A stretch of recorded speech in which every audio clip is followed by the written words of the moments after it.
আসসালামু আলাইকুম সবাইকে। আজকে আসছি রুমেলি প্যালেস, যেটা অটোমান সাম্রাজ্য যখন ইস্তাম্বুল জয় করছে তখনকার সময়ে বানানো। এইটা বানিয়েছিল যে নির্মাতা ছিল, মানে যার সময়কার হয়েছে, সে হচ্ছে ফাতিহ সুলতান মেহমেদ। তো সে যখন প্রথম ক্ষমতা নিল তখন তার আগে থেকেই দূরদর্শী প্ল্যান ছিল যে আমি ইস্তাম্বুল জয় করবো। তো ইস্তাম্বুল জয়ের একটা অংশ হিসাবে এই রুমেলি প্যালেস বানিয়েছে। কেন বানিয়েছে? বসফরাসের তীরে, আই মিন যে বসফরাস আছে আমরা জানি, এটার তীরে এটা বানিয়েছে কারণ ওইটা দিয়ে যাতে ইউরোপের কোনো ইউরোপিয়ানদের বা রোমানদের কোনো জাহাজ না যেতে পারে।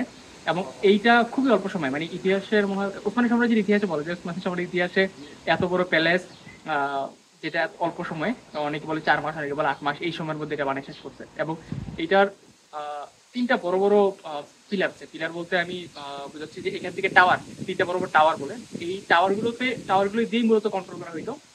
আর এই টাওয়ার হচ্ছে যারা সুলতান ফাতিহ আহমেদ সিরিজটা দেখছেন, ওইখানে হয়তো সারুজা বেইকে দেখবেন, ওইখানে হালিল পাশাকে দেখবেন, ওইখানে জাহানুর পাশাকে দেখবেন। এই তিনজনের নামে মূলত তিনটা যে টাওয়ার আছে, টাওয়ারের নামকরণ করা হয়েছে।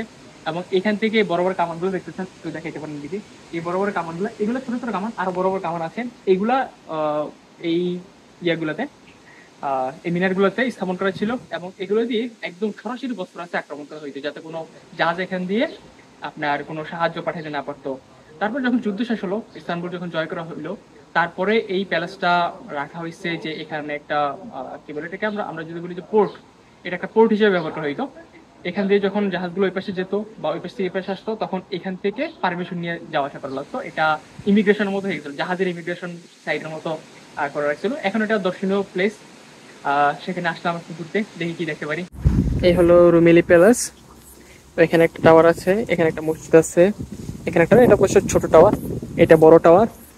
এখানে আর একটা ছোট টাওয়ার আছে, ওইটা একদম কোনায় ছিল, রেনোভেশনের কাজ করতেছে।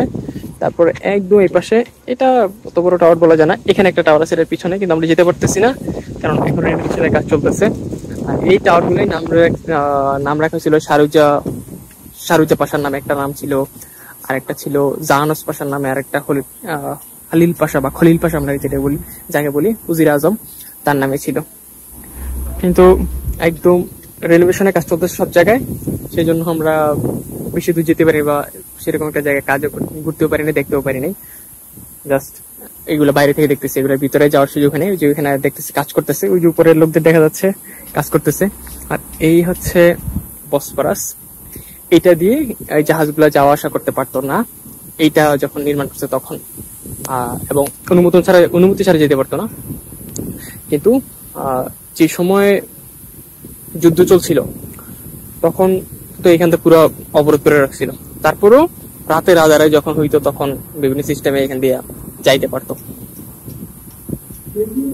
যারা সিরিজটা দেখছেন তারা হয়তো ভালো করে রিলেট করতে পারবেন যে আসলে এই রুমেলি প্যালেস থেকে কিভাবে জাহাজগুলোকে অবরোধ করে রাখতো, ওই পাশে যাইতে দিত না, ওই পাশ থেকে এপাশে যাইতে দিত না, এরকম আর কি। যদি সবকিছু খোলা থাকতো বা রেনোভেশনের কাজ না চলতো, তাহলে ভিতরে গিয়ে আরো ভালো করে দেখাতে পারতাম। এই তো।